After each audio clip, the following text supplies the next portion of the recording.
Hello बच्चों, S education family में आपका स्वागत है। आज हम लोग देखने वाले हैं 10th क्लास के हिस्ट्री का सेकंड चैप्टर का ऑब्जेक्टिव समाजवाद एवं साम्यवाद जो चैप्टर है उसका हम लोग ऑब्जेक्टिव कंप्लीट करेंगे विथ एक्सप्लेनेशन, मतलब एक्सप्लेनेशन के साथ हम लोग ऑब्जेक्टिव कंप्लीट करेंगे। और एक्सप्लेनेशन देखने से आपको बेनिफिट क्या होगा कि आप लोग अगले क्वेश्चन को, अगर उस टाइप के क्वेश्चन यानी उस टॉपिक से क्वेश्चन अगर पूछा जाए अलग अलग क्वेश्चन, तो उसको आप लोग अच्छे से बना पाएंगे। तो चलिए बिना देरी किए हुए शुरू करते हैं। पहला क्वेश्चन हम लोग देखते हैं। तो चलिए देखिए पहला क्वेश्चन क्या है। तो देखिए, वैज्ञानिक समाजवाद का जनक किसे माना जाता है? वैज्ञानिक समाजवाद का जनक किसे माना जाता है? तो देखिए वैज्ञानिक समाजवाद का जनक किसे माना जाता है, पहले हम लोग एक्सप्लेनेशन को अच्छे से समझते हैं उसके बाद। तो देखिए कह रहा क्या, वैज्ञानिक समाजवाद का जनक, वैज्ञानिक समाजवाद का जनक, देखिए यहाँ पर वैज्ञानिक समाजवाद का जनक कार्ल मार्क्स को माना जाता है। वैज्ञानिक समाजवाद का जनक किसे माना जाता है? कार्ल मार्क्स को माना जाता है। किसको माना जाता है? कार्ल मार्क्स को। अब देखिए यहाँ पर ऑप्शन में दिया गया है कार्ल मार्क्स, तो वैज्ञानिक समाजवाद का जो जनक माना जाता है, पिता माना जाता है, वो किनको माना जाता है? कार्ल मार्क्स को माना जाता है। अब आगे देखिए एक्सप्लेनेशन में, उन्होंने फ्रेडरिक एंगेल्स के साथ मिलकर, जो कार्ल मार्क्स थे, कार्ल मार्क्स एक व्यक्ति फ्रेडरिक एंगेल्स के साथ मिलकर के पूंजीवाद का विश्लेषण किया। किसका विश्लेषण किया? पूंजीवाद का विश्लेषण किया। तो यहाँ पर क्वेश्चन बन भी सकता है कि कार्ल मार्क्स पूंजीवाद का विश्लेषण किस व्यक्ति के साथ मिलकर किया? तो फ्रेडरिक एंगेल्स के साथ किया, और इसे समाप्त कर वर्गहीन समाज की स्थापना के लिए एक वैज्ञानिक प्रक्रिया प्रस्तुत की। एंगेल्स ने ही इस सिद्धांतों को वैज्ञानिक समाजवाद का नाम दिया। मतलब कि जो कार्ल मार्क्स थे, फ्रेडरिक एंगेल्स के साथ मिलकर के पूंजीवाद का विश्लेषण किया, और पूंजीवाद का विश्लेषण किया और इसे समाप्त कर, पूंजीवाद का विश्लेषण किया और इसे समाप्त करके वर्गहीन समाज की स्थापना के लिए वैज्ञानिक प्रक्रिया प्रस्तुत की। और एंगेल्स ने इस सिद्धांत को, जो वैज्ञानिक प्रक्रिया प्रस्तुत किया, तो एंगेल्स ने क्या नाम दे दिए? वैज्ञानिक समाजवाद का नाम दिया। उसको क्या नाम दे दिया गया? वैज्ञानिक समाजवाद का नाम दिया गया। तो समझ में आपको पहला क्वेश्चन कि वैज्ञानिक समाजवाद का जनक किसे माना जाता है? तो वैज्ञानिक समाजवाद का जनक किनको माना जाता है? कार्ल मार्क्स को माना जाता है। चलिए अगला क्वेश्चन की ओर बढ़ते हैं। तो देखिए अगला क्वेश्चन क्या है, लाल सेना का गठन किसने किया था? तो लाल सेना का गठन, देखिए पहले हम लोग एक्सप्लेनेशन में समझते हैं, उसके बाद फिर ऑप्शन देखेंगे। तो देखिए, रूस में श्रमिक यानी मजदूर और किसानों की लाल सेना का गठन लियोन ट्रोट्स्की ने जनवरी 1918 में किया था। देखिए रूस में अगर पूछा जाए कि लाल सेना का गठन कहाँ हुआ, तो रूस में हुआ। श्रमिकों और किसानों की लाल सेना का गठन लियोन ट्रोट्स्की, किसने किया था? ट्रोट्स्की ने। तो देखिए ऑप्शन में कार्ल मार्क्स, स्टालिन, ट्रोट्स्की, केरेंस्की। तो कौन किए थे? ट्रोट्स्की ने किए थे। यहां से देखिए कई क्वेश्चन बन सकते हैं कि लाल सेना का गठन कब किया गया, तो जनवरी 1918 में किया गया। लाल सेना का गठन किसने किया? ट्रोट्स्की ने किया। कहां में किया गया? तो रूस में किया गया। देखिए यहां पर तीन तीन बन रहा है। आगे देखेंगे, यह सोवियत सरकार की सेना थी। देखिए ये जो लाल सेना का जो गठन किया गया, ट्रोट्स्की, यह किसकी सेना थी? तो सोवियत सरकार की सेना थी, जिसे रूस के गृह युद्ध के दौरान श्वेत सेना का मुकाबला करने के लिए बनाया गया था। देखिए श्वेत सेना का मुकाबला करने के लिए किसको बनाया गया था? लाल सेना का गठन किया गया था। किसका मुकाबला करने के लिए? श्वेत सेना का मुकाबला करने के लिए। कब? रूस के गृह युद्ध के दौरान। जब रूस में गृह युद्ध चल रहा था, तो उस समय श्वेत सेना का मुकाबला करने के लिए लाल सेना का गठन ट्रोट्स्की ने जनवरी 1918 में किया था। तो यहां पर से कई क्वेश्चन बन सकते हैं। समझा रहा है आपको? तो एक्सप्लेनेशन बहुत ही ज्यादा इंपॉर्टेंट होने वाला है कि इस टाइप के जितने क्वेश्चन आएंगे सभी के सभी क्वेश्चन फिनिश हो जाएंगे, एक भी क्वेश्चन नहीं बचेंगे। चलिए बढ़ते हैं अगला क्वेश्चन की ओर। तो देखिए अगला क्वेश्चन क्या है, रूस में कृषक दास प्रथा का अंत कब हुआ? तो रूस में कृषक दास प्रथा का अंत कब हुआ? तो चलिए शुरू करते हैं, हम लोग एक्सप्लेनेशन पहले देखते हैं। तो रूस में कृषक दास प्रथा का अंत 1861 में हुआ। 1861 में जब जार अलेक्जेंडर द्वितीय ने एक शाही फरमान जारी किया जिसे मुक्ति घोषणा पत्र के रूप में जाना जाता है। देखिए, जब जार एलेक्जेंडर द्वितीय ने शाही फरमान जारी किया, एक फरमान जारी किया जिसे मुक्ति घोषणा पत्र के रूप में जाना जाता है। जो जार अलेक्जेंडर ने जो फरमान जारी किया, शाही फरमान, उसको कहा गया कोची, उसके जिसे मुक्ति घोषणा पत्र के रूप में जाना गया। ठीक है, जिसने रूसी किसानों को उसके जमींदारों से बांधने वाली दास्ता को समाप्त कर दिया। अब देखो, ये आखिर जो फरमान था, ये घोषणा पत्र था जो जार अलेक्जेंडर के द्वारा जो चलाया गया घोषणा पत्र था, ओकरा में कुछ हुआ। उसके अनुसार क्या था? तो रूसी किसानों को उसके जमींदारों से बांधने वाली दास्ता को समाप्त कर दिया। जो रूसी किसानों को जमींदार से बांध करके रखता था, ये दास्ता को कुछ कर दिया, समाप्त कर दिया। किसके अनुसार? ये जो घोषणा पत्र था, जो शाही फरमान था जार अलेक्जेंडर के द्वारा जारी किया गया, उसको समाप्त कर दिया। अब तो यहां पर देखिए क्वेश्चन, रूस में कृषक दास प्रथा का अंत कब हुआ? तो रूस में कृषक दास प्रथा का अंत कब हुआ? 1861 में हुआ। रूस में कृषक दास प्रथा का अंत कब हुआ? 1861 में हुआ। समझ आ रहा है? तो चलिए अगला क्वेश्चन की ओर बढ़ते हैं। देखिए, कम्युनिस्ट मैनिफेस्टो यानी घोषणा पत्र का प्रकाशन किस वर्ष हुआ? तो देखिए, कम्युनिस्ट मैनिफेस्टो का प्रकाशन किस वर्ष हुआ? तो देखिए, फरवरी 1848 में कार्ल मार्क्स और फ्रेडरिक एंगेल्स के द्वारा प्रकाशित कम्युनिस्ट घोषणा पत्र समाजवादी साहित्य में एक मौलिक कृति है जो लेखक की पूंजीवाद की आलोचना, देखिए, जो लेखक की पूंजीवाद की आलोचना और क्रांतिकारी भविष्य के लिए उनके दृष्टिकोण को रेखांकित करती है। तो यहाँ पर कम्युनिस्ट मैनिफेस्टो का प्रकाशन किस वर्ष हुआ था? तो 1848 में हुआ था। कब हुआ था? 1848 में हुआ था कम्युनिस्ट मैनिफेस्टो। अब कम्युनिस्ट मैनिफेस्टो क्या था? तो इसमें आपको बताया गया है कि फरवरी 1848 में कार्ल मार्क्स और फ्रेडरिक एंगेल्स, दो व्यक्ति होते हैं, इन दोनों के द्वारा प्रकाशित किया गया कम्युनिस्ट घोषणा पत्र यानी communist manifesto.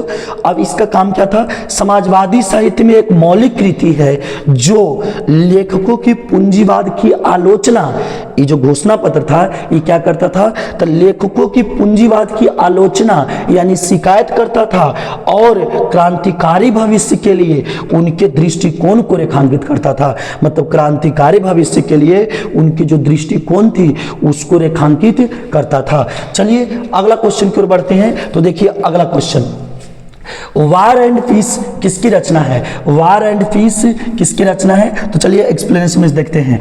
War and piece एक प्रसिद्ध उपन्यास है, नोवेल है। वार एंड पीस जो है एक उपन्यास, समझते होंगे, बड़ी कहानियों के संग्रह जो होते हैं, बड़ी कहानी जो होता है उसको उपन्यास बोला जाता है। तो वार एंड पीस एक प्रसिद्ध उपन्यास है जो रूसी लेखक लियो टॉल्स्टॉय द्वारा लिखा गया है। जो रूसी लेखक किसके द्वारा? लियो टॉल्स्टॉय के द्वारा लिखा गया है। यह पहली बार 1869 में प्रकाशित हुआ था और इसे विश्व साहित्य की महानतम रचनाओं में गिना जाता है। देखिए, हम बार बार बता रहे हैं इस चीज को कि जो एक्सप्लेनेशन है उस एक्सप्लेनेशन पर जरा सा नजर रखना है। कई क्वेश्चन आपको बनेंगे अच्छे से। जैसे यहाँ पर देख लीजिए, वार एंड पीस किसकी रचना है? तो वार एंड पीस जो है टॉल्स्टॉय की रचना है। किसकी रचना है? टॉल्स्टॉय की रचना है। यह कब पहली बार कब प्रकाशित हुआ? तो 1869 में। दूसरा क्वेश्चन यहाँ पर ये हो सकता है कि यह कब प्रकाशित हुआ? तो 1869 में प्रकाशित हुआ। समझा रहा है कि नहीं? तो देखिए, वार एंड पीस किसकी रचना है? टॉल्स्टॉय की रचना है, वार एंड पीस। चलिए अगला क्वेश्चन की ओर बढ़ते हैं। एक्सप्लेनेशन पर पूरी फोकस रखना है, बहुत ज्यादा महत्वपूर्ण होने वाला है। अगला क्वेश्चन की ओर देखिए, रूस में जार का अर्थ क्या होता है? तो रूस में जार का अर्थ क्या होता है? तो देखिए, रूस में जार का अर्थ सम्राट या राजा होता है। मतलब रूस में राजा को जार कहा जाता था। मतलब वहां पर रूस में सम्राट या जो राजा है उसको जार कहा जाता था, जो एक स्वतंत्र और सर्वोच्च शासक होता था, जो स्वतंत्र और सर्वोच्च, विशेष रूप से रूसी साम्राज्य में इस्तेमाल किया जाने वाला यह शब्द था। यह शब्द सीजर से लिया गया था। देख लीजिए यहां पर पूछा जा सकता है कि जो रूस में जार का जो जार है वो जार शब्द किससे लिया गया था? सीजर से लिया गया था। और यह विजांटित सम्राट के समकक्ष माना जाता था, जिसे रूढ़िवादी ईसाई दुनिया का प्रमुख समझा जाता था। देखिए जो रूढ़िवादी ईसाई का दुनिया का प्रमुख समझा जाता था, यानी हम लोग कह सकते हैं कि रूस में जार का अर्थ क्या है? तो रूस का राजा यानी रूस का सम्राट कह सकते हैं। रूस का राजा यानी रूस का सम्राट हम लोग कह सकते हैं, रूस का राजा भी हम कह सकते हैं। तो चलिए अगला क्वेश्चन की ओर बढ़ते हैं। देखिए अगला क्वेश्चन क्या है, कार्ल मार्क्स का जन्म कहाँ हुआ था? तो देखिए कार्ल मार्क्स का पूरा नाम अगर बात करें तो कार्ल हेनरिक मार्क्स था उनका पूरा नाम। उनका जन्म 5 मई 1818 को पश्चिमी जर्मनी के ट्रायर में एक सफल यहूदी वकील के पुत्र के रूप में हुआ था। मतलब इनके पिता जो थे वह सफल यहूदी माने ईसाई धर्म के मानने वाले वकील थे, है ना। और इसमें देखिए कई क्वेश्चन बनेंगे कि कार्ल मार्क्स का जन्म कब हुआ था? तो 5 मई 1818 को पहला क्वेश्चन। दूसरा क्वेश्चन का जन्म कहाँ हुआ? तो जर्मनी के ट्रायर में हुआ था, है कि नहीं। इनके पिता जो थे वह पेशे से क्या थे? तो पेशे से क्या थे? वकील थे। तो चलिए यहाँ पर 3 क्वेश्चन बन गए। कार्ल मार्क्स का जन्म कहाँ हुआ? तो कहाँ हुआ है कार्ल मार्क्स का जन्म? देख लीजिए जर्मनी में। तो ऑप्शन देखिए इंग्लैंड, जर्मनी, इटली, रूस। तो कहाँ हो जाएगा? जर्मनी में। कार्ल मार्क्स का जन्म कहाँ हुआ? जर्मनी में हो गया। चलिए अगला क्वेश्चन पर बढ़ते हैं। प्रथम इंटरनेशनल की बैठक हुई, प्रथम इंटरनेशनल की बैठक हुई। तो देखिए प्रथम इंटरनेशनल जिसका वास्तविक नाम अंतर्राष्ट्रीय श्रमिक संगठन था, माने संघ था, अंतर्राष्ट्रीय श्रमिक संघ था वास्तविक नाम, याद रखना है। यहाँ पर ये भी क्वेश्चन बन सकता है, प्रथम इंटरनेशनल का वास्तविक नाम जो है वो क्या है? तो अंतर्राष्ट्रीय श्रमिक संघ था। इसकी जो पहली बैठक हुई 28 सितंबर 1864 को लंदन में आयोजित हुई। तो देखिए यहाँ पर एक और क्वेश्चन बन गया कि प्रथम इंटरनेशनल की बैठक जो हुई वो कहाँ में हुई? लंदन में। कब हुई? तो 28 दिसंबर 1864 को हुई। यह एक संगठन था जो दुनिया भर के श्रमिकों को एकजुट करने के उद्देश्य से बनाया गया था। देखिए ये प्रथम इंटरनेशनल यानी अंतर्राष्ट्रीय श्रमिक संघ जो था ये एक संगठन था कि दुनिया भर के जितना श्रमिक है उस सब को कुछ कर लिया जाए, पूरा संगठित कर लिया जाए, एक जगह कर लिया जाए, है ना। कहाँ यह जो है इसकी पहली बैठक कहाँ हुआ? लंदन में हुई। कब हुई? 1864 में, 28 दिसंबर 1864 में। यह संगठन क्या था? जो दुनिया भर के श्रमिकों को एकजुट करने वाला संगठन था। तो चलिए यहाँ इसको भी ध्यान रखना है अच्छे से। तो चलिए प्रथम इंटरनेशनल की बैठक हुई, कहाँ में हुई? लंदन में हुई। कहाँ में हुई? लंदन में हुई। चलिए अगला क्वेश्चन की ओर बढ़ते हैं। तो देखिए अगला क्वेश्चन की ओर बढ़ गए।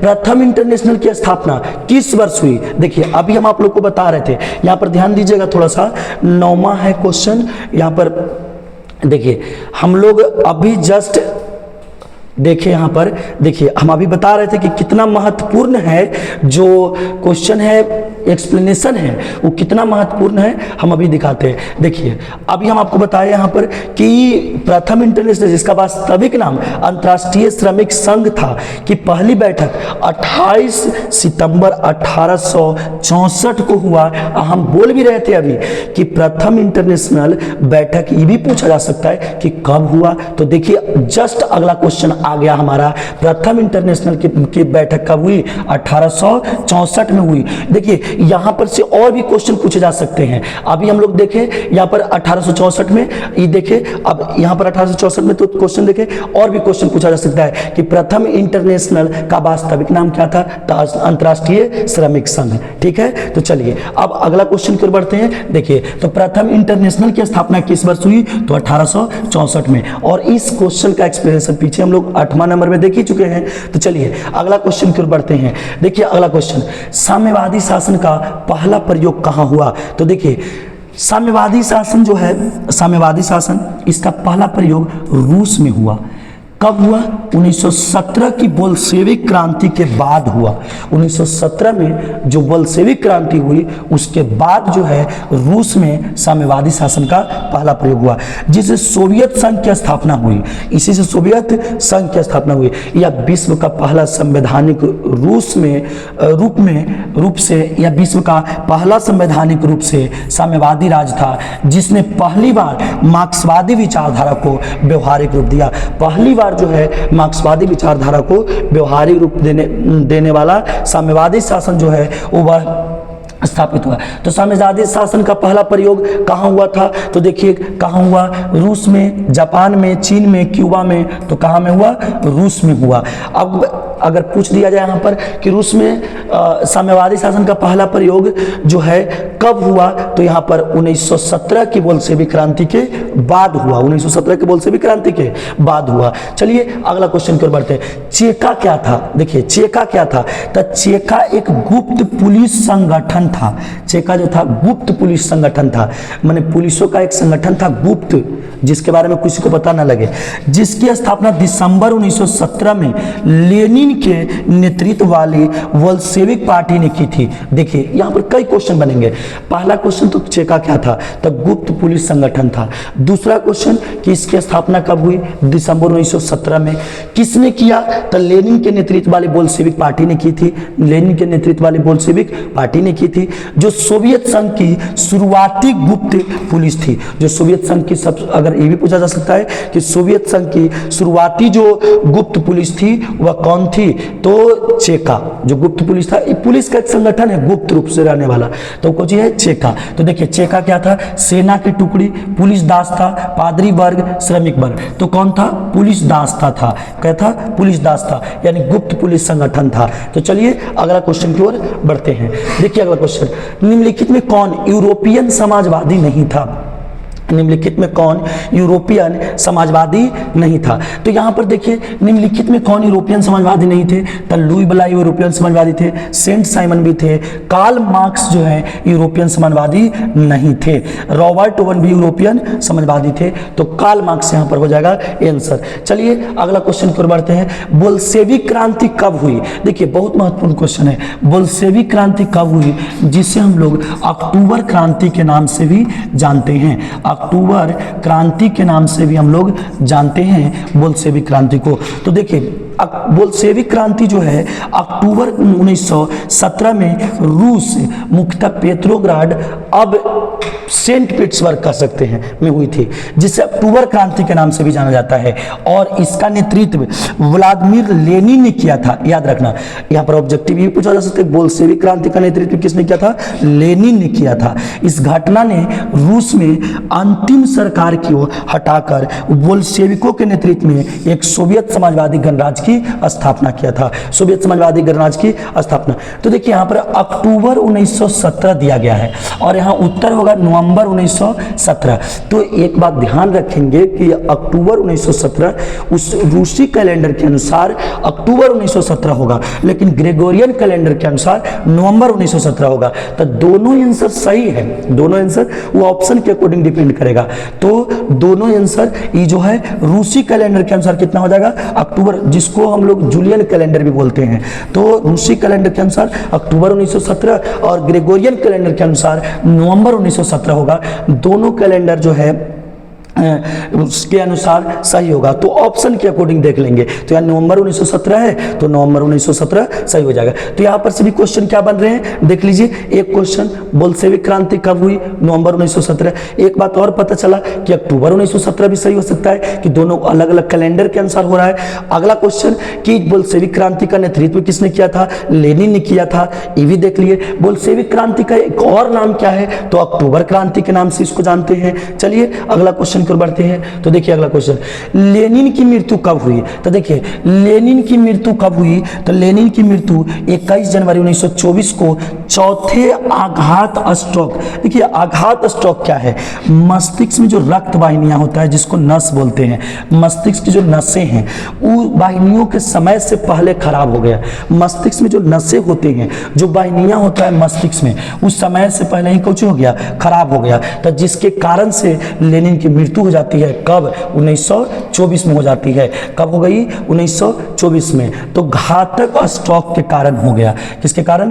घातक स्ट्रोक के कारण। रक्त वाहिनियां समय से पहले खराब हो गया तो लेनिन की मृत्यु हो गई। तो चलिए अगला क्वेश्चन की ओर बढ़ते हैं। अंतर्राष्ट्रीय महिला दिवस कब मनाया जाता है? तो देखिए अंतर्राष्ट्रीय महिला दिवस हर साल 8 मार्च को मनाया जाता है। कितना तारीख को? 8 मार्च को। यह दिन होता क्या है? तो यह दिन महिलाओं के सामाजिक, आर्थिक, सांस्कृतिक और राजनीतिक योगदानों को सम्मान देने, लैंगिक समानता के लिए जागरूकता बढ़ाने और महिला सशक्तिकरण को बढ़ावा देने के लिए मनाया जाता है। यानी कि अंतर्राष्ट्रीय महिला दिवस जो 8 मार्च को मनाया जाता है पूर्णतः महिलाओं को मजबूत करने के लिए, सबल बनाने के लिए, हर तरीके से सामाजिक, आर्थिक, सांस्कृतिक सभी रूप से उसको शक्ति प्रदान करने, पावर प्रदान करने के लिए मनाया जाता है। कितना तारीख को? 8 मार्च को अंतर्राष्ट्रीय महिला दिवस मनाया जाता है। चलिए अगला क्वेश्चन पर बढ़ते हैं। ब्रेस्ट-लिटोवस की संधि किन देशों के बीच हुई थी? देखिए तो ब्रेस्ट-लिटोवस की संधि जो हुई थी सोवियत रूस नया बोल्शेविक सरकार कर सकते हैं और केंद्रीय शक्तियां जर्मनी, ऑस्ट्रिया, हंगरी, बुल्गारिया और ओटोमन साम्राज्य के बीच 3 मार्च 1919 को हस्ताक्षर किए गए थे, जिसके द्वारा रूस प्रथम विश्व युद्ध से हट गया था। देखिए यहाँ पर ब्रेस्ट-लिटोवस की संधि जो है किन दो देशों के बीच हुई? तो यहाँ पर देखेंगे बढ़िया से। एक आ गया आपको कौन सी? रूस। तो रूस देखिए तो सब में लगभग रूस है। दूसरा कौन? तो दूसरा देखिए केंद्रीय शक्तियां में जर्मनी। अब सब में जर्मनी खोज लीजिए कौन है? तो रूस और जर्मनी। ऑप्शन नंबर डी हमारा क्या हो जाएगा? सही हो जाएगा। ऑप्शन नंबर डी सही हो जाएगा। चलिए अगला क्वेश्चन की ओर बढ़ते हैं। तो देखिए अगला क्वेश्चन, रूस का पहला समाजवादी कौन था? तो देखिए रूस का में समाजवाद की शुरुआती नेताओं में एक जॉर्जी प्लेखानोव था। देखिए जॉर्जी प्लेखानोव थे जिन्होंने 1898 में रूसी सोशल डेमोक्रेटिक पार्टी की स्थापना की। या देखिए एक क्वेश्चन और बनेगा, रूसी सोशल डेमोक्रेटिक पार्टी की स्थापना किसने किया था? प्लेखानोव ने किया था। एक और क्वेश्चन कि रूसी सोशल डेमोक्रेटिक पार्टी की स्थापना कब हुई थी? 1898 में। लेकिन व्लादिमीर लेनिन की ही वह नेता थे जिन्होंने बोल्शेविक क्रांति का नेतृत्व किया। ये पीछे भी हम लोग एक्सप्लेनेशन में देखे थे कि बोल्शेविक क्रांति का नेतृत्व किसने किया था? लेनिन ने। 1917 में दुनिया के पहले समाजवादी राज्य सोवियत रूस की स्थापना की गई। याद रखना है ये भी चीज कि 1917 में दुनिया का पहले साम्यवादी राज्य, दुनिया का सबसे पहला साम्यवादी राज्य अगर कौन था तो सोवियत रूस था। यहाँ पर कई ऑब्जेक्टिव इसमें से बन रहे हैं। तो हमारा जो क्वेश्चन है, रूस का पहला साम्यवादी कौन था? Stalin, Plekhanov, Lenin, Tolstoy. तो कौन थे? प्लेखानोव थे। कौन थे? प्लेखानोव थे। चलिए अगला क्वेश्चन की ओर बढ़ते हैं। कार्ल मार्क्स का जन्म किस वर्ष हुआ था? तो देखिए कार्ल मार्क्स का जन्म किस वर्ष हुआ था? तो कार्ल मार्क्स का जन्म 5 मई 1818 को हुआ था जर्मनी के राइन प्रांत में। यहाँ पर भी अगर पूछ दिया जाए कि कार्ल मार्क्स का जन्म कहाँ हुआ था तो जर्मनी में हुआ था। किस प्रांत में हुआ था? राइन प्रांत में, ट्रीपर नगर में हुआ था, यहूदी परिवार में। कौन से परिवार में? यहूदी परिवार में। यहाँ पर से भी कई क्वेश्चन बन सकते हैं। तो कार्ल मार्क्स का जन्म कब हुआ था? 1818 में हुआ था, जर्मनी के राइन प्रांत में हुआ था। तो कब? देखिए 1818, 15, 18, 25, 38 में कौन हो जाएगा? 1818। चलिए अगला क्वेश्चन की ओर बढ़ते हैं। देखिए अगला क्वेश्चन, रास्पुटिन कौन था? तो रास्पुटिन जो था एक भ्रष्ट पादरी था। देखिए पादरी कौन होता है? तो पादरी जिस प्रकार से हिंदू धर्म में जो पूजा पाठ कराने वाला व्यक्ति जो होता है, मेन संचालक जो होता है पंडित होता है, मुस्लिम में मौलाना होता है, उसी प्रकार से ईसाई धर्म के मानने वाले में जो मेन व्यक्ति होता है, जैसे पूजा पाठ कराने वाला जो होता है इस प्रकार के, तो उसको पादरी कहा जाता है। तो रास्पुटिन जो था वह भ्रष्ट पादरी था, बेकार मतलब कह सकते हैं कि वह बहुत ही भ्रष्ट पादरी था। पादरी यानी ईसाई धर्म में जो मेन व्यक्ति होता है पूजा पाठ कराने वाला वो व्यक्ति था। ठीक है, चलिए अगला क्वेश्चन पर बढ़ते हैं। लेनिन ने ब्रेस्ट-लिटोवस की संधि किस राष्ट्र के साथ की थी? अभी हम लोग देखे थे कि किस राष्ट्र के साथ की थी? रूस और किसके साथ? जर्मनी के साथ की थी। रूस और किसके साथ? जर्मनी के साथ। पीछे हम लोग देखे थे रूस और किसके साथ? जर्मनी के साथ किए थे। तो देखिए लेनिन ने ब्रेस्ट-लिटोवस की संधि रूस और जर्मनी के साथ की थी। पीछे भी हम लोग देखे थे जिसके तहत प्रथम विश्व युद्ध में रूस ने अपनी भागीदारी समाप्त कर दी थी। यही जो ब्रेस्टली-लिटोवस्क की जो संधि है, इसी के द्वारा जो है ये लेनिन जो है वह क्या किया था कि प्रथम विश्व युद्ध में रूस ने अपनी भागीदारी समाप्त कर लिया था इसी संधि के द्वारा। तो रूस और जर्मनी के बीच हुई थी। तो देख लीजिए यहाँ पर ऑप्शन में इंग्लैंड, फ्रांस, जर्मनी, इटली, तो जर्मनी हो जाएगा। संधि किस राष्ट्र के साथ हुई थी? तो जर्मनी के साथ हुई थी। चलिए अगला क्वेश्चन की ओर बढ़ते हैं। देखिए चलिए 20 क्वेश्चन पूरा हम लोग कंप्लीट कर लिए। मेन देखिए आपको 20 क्वेश्चन यहाँ बताए हमने, लेकिन इसमें से कम 50 से 60 क्वेश्चन बनेंगे। क्यों? क्योंकि हमने एक्सप्लेनेशन दिया और उसमें से जो क्वेश्चन एक्सप्लेन जो किया गया उसमें से लगभग 50 से 60 क्वेश्चन बन जाएंगे और आपके लिए काफ़ी महत्वपूर्ण था। तो चलिए अगर वीडियो अच्छा लगा होगा तो लाइक कीजिए और दोस्तों के पास शेयर कीजिए, काफ़ी महत्वपूर्ण होने वाला है आपके एग्जाम की दृष्टि से। चलिए थैंक यू।